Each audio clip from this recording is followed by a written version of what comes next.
This video is dedicated to Nichelle Nichols. Computer, begin recording. Welcome to Werezilla's Retrospective. I'm your host, Werezilla. Star Trek has had a long history as a live-action TV series, but that's not the only thing it's been. There are the films, of course, which brings us some of Star Trek's more memorable moments, as well as the more infamous ones. Oh, shit. As well as a handful of games, some of which turned out alright, like Elite Force, and arguably Star Trek Online. Which brings us to the topic of animation, and that's something Star Trek has occasionally done as well. Lower Decks and Prodigy are perhaps my favorites among the recent shows. Oh, hang on. We seem to be getting some sort of transmission. I'll patch it through onto the view screen now. I've just picked up my clean uniforms from the service chute, and when I put this one on, I discovered this.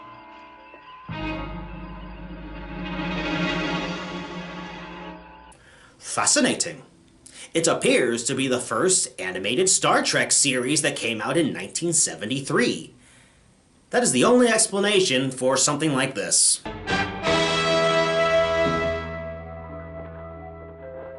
This one wishes you, what is the Earth word? Luck. It's not a question of whether or not drugs are involved in making it, it's a question of which ones. That's a question best saved for sickbay. I better remain focused on Star Trek, the animated series.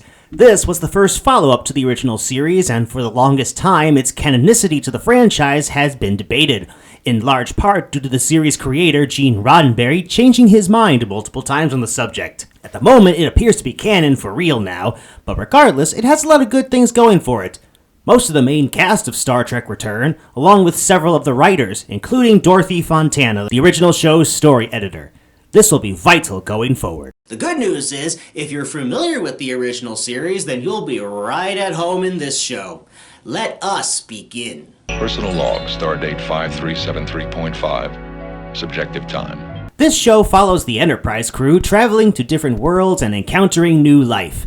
You know, everything Kirk says in the intro, which is in this series too. To boldly go where no man has gone before.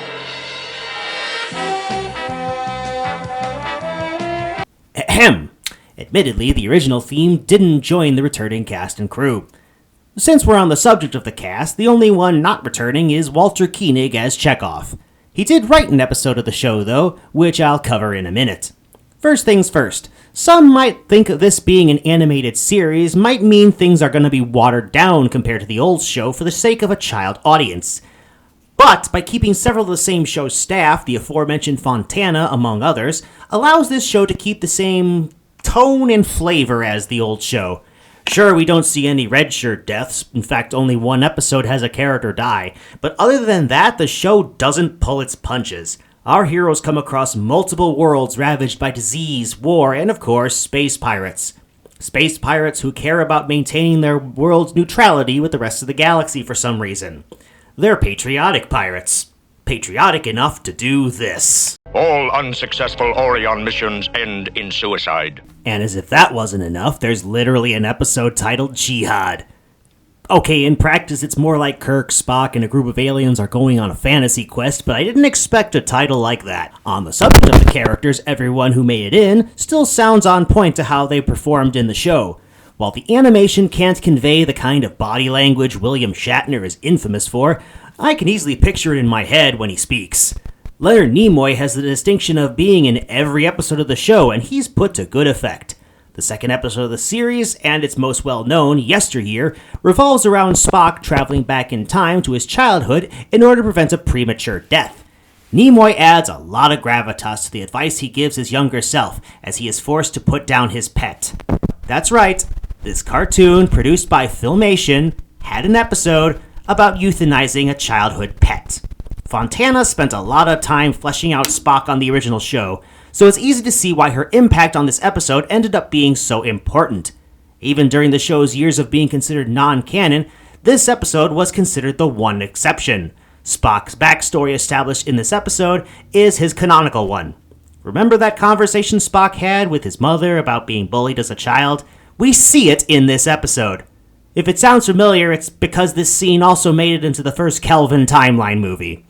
Also, I found it amusing that according to the episode's script, one of the bullies here is named Stark. More like stank, am I right? Are you Tony Stank? Yes, this is Tony Stank. You're in the right place. Thank you for that. On the other hand, you have bizarre episodes like The Infinite Vulcan. This happens to be the one written by Koenig, and again I have to ask, what drugs were they on when they came up with this? The crew comes across a scientist from Earth's past that has continued to live on through cloning, the current one being a giant clone, who kidnaps Spock so he can make his own Spock clone. I mean, really? I was making a little joke, sir. Extremely little, Ensign. DeForest Kelley was always great as McCoy and continues to be here, though I imagine returning to the Shore Leave planet and seeing Alice and the Rabbit again are giving Kelley flashbacks to Night of the Lepus. The rest of the cast do just as well. Scotty and Sulu don't get a lot of focus, but they serve the same roles they did in the old show.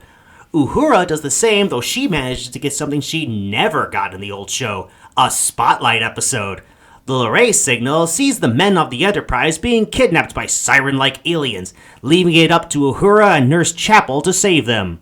Admittedly, Spock is the one who figures out how to get rid of the disease using the transporter, but dare I say, this is still the best outing Uhura had in the TOS era. And given I mentioned Nurse Chapel, played by her original actor as well, now's a good time to bring up how Majel Barrett pulls double duty not only as Chapel, but many of the aliens as well. She's pretty recognizable, as is Nichelle Nichols and James Doohan.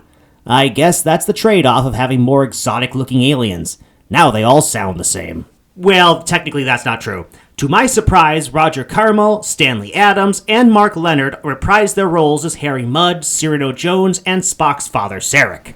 I've been told that Star Trek the Animated Series had the highest budget of any American cartoon at the time, and I'm guessing the reason why is because of the voice actors. You can tell it wasn't spent on the animation because... What do you think they'll do with us, sir? Let's talk about the good parts first. You might be thinking a lot of what you've seen on the view screen thus far is something the original series wouldn't be able to pull off given its ever-shrinking budget. The OG series certainly wouldn't be able to pull off aliens that look like this, or this, or this. We definitely wouldn't be able to get Kukulkan in the original series. Being a cartoon, alien worlds are much more expansive, and the aliens actually look like aliens, rather than exactly like humans in whatever outfit Desu Studios had in storage. The episode Eye of the Beholder has a pretty standard plot involving the core trio being captured by aliens and put in a zoo. But the unique look of the aliens and their inability to communicate makes it stand out, as well as the Terratin incident, aka Honey, I Shrunk the Enterprise crew. Perhaps even more notable are two new characters added to the cast. There's the three-armed Arex, who mostly just sits in Chekhov's chair filling empty space. He's a prop more than anything, but his presence in the show is taking advantage of the medium. Then there's Maress, a cat girl occasionally seen on the bridge filling in for Uhura, and she talks like this. Oh. Excuse me for laughing. There's no avoiding this conversation, is there? Maress is notable in that she is one of the earliest fictional characters to influence the furry fandom. Regardless of how you feel about this community, that makes her one of the most significant additions to this series, thanks to her impact on geek culture as a whole, despite only appearing in 6 episodes. But while I've been giving the show a lot of credit since being animated is its greatest strength, it's also its greatest weakness. Star Trek the Animated Series is the oldest cartoon I've done a video on, and it shows. The character's movement is stiff. Like, really stiff. It borders on comedy when characters attempt to run. Coloring mistakes are all over the place. Seriously, why are the tribbles pink? With the placement of characters and scenes often shunted about and hard to follow. And of course, there's the close-ups. The constant close-ups of characters talking. I swear, half this show is just close-ups of Kirk and Spock's faces, often at weird angles. We get very friendly with most characters' jawline. You want to know why it's like this? It's because animating a character's whole body is harder than just close-ups. Perhaps the show's biggest animation cheat is when they show the characters from a distance in silhouette. No animation is needed in these shots at all. It's so frequent that it makes editing this review a little hard. I don't want you to be looking at the same things over and over again, but that's what the show is giving me. Also, I'm pretty sure some of the background characters are slightly altered versions of existing character models. This alien being recolored in a later episode, this thing being seen multiple times, and tell me this guy isn't just Kirk's character model with the face tweaked slightly. This review seems to be getting interference. Again. Let me see if I can boost the signal. You are my children. I hoped I could teach you, help you. Calm down, Kukulkan. I remember you. Shatner may not be able to pronounce your name correctly, Kukulkan. but I haven't forgotten the episode you appeared in, How Sharper Than a Serpent's Tooth, is the first Star Trek episode of any series to win an Emmy Award. True, it's one of many episodes where the crew meet an ancient being that visited Earth in the distant past. This isn't even the only episode of the animated series where this happens, but I appreciate how it takes what could have easily been a retread of the Apollo episode from TOS, but instead Kukulkan is written well enough that he's a villain with an understandable motive. Maybe not a sympathetic character, but better than he could have been. It's also far more respectful to Native Americans than that awful TOS episode, Paradise Syndrome, which in and of itself makes it more entertaining. And that might be one of the real draws of this series. It's influential on Star Trek. No matter its canon status, I noticed a lot of future Trek present in this series. I mentioned in the Uhura episode Spock needing to de-age the men of the ship using the transporter, which is something that would later happen to Pulaski in TNG. Speaking of TNG, get a load of this. The episode The Practical Joker reveals the Enterprise had a holodeck. Sure, they don't call it by that name, but that's basically what the Rec Room is.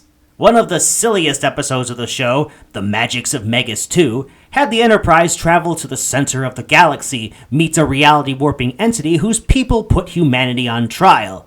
It's like you took Star Trek V and the TNG pilot encounter at Farpoint and tossed them in the replicator. The episode Time Trap has the Enterprise and a Klingon ship trapped in an alternate dimension and have to work together to escape, which is similar to a Voyager episode.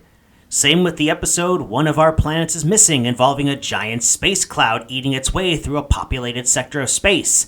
Also a premise revisited in Voyager. This ship is the match of any vessel within 100 light years, and what do they do with it? Well, let's see if we can find some space anomaly today that might rip it apart. Not to mention the final episode of the show, The Counterclock Incident, ends on a double whammy.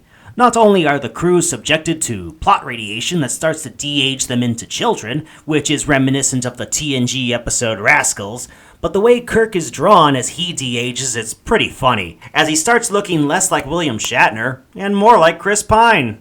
Yes, I see. Sensors indicate that this show requires being in the right kind of mood if you want to watch it. Perhaps I should suggest to my chief medical officer that they should pass some joints around to the rest of the crew. As for you, my dearest viewers, if I've piqued your curiosity about this show, it consists of 2 seasons, the first one being 16 episodes and the second only 6, making it a quick watch. Definitely check out the ones I've mentioned by name already. You'll have a good time, I think, especially if you like your Star Trek on the more absurd side of things. Next time on Werezilla's Retrospective, we will be returning to the Transformers film series, and arguably one of the worst ones in the series. And after that, we will be taking a look at the origins of everybody's favorite motorcycle-riding karate bugmen. So, I'm looking forward to that, and I hope you are as well.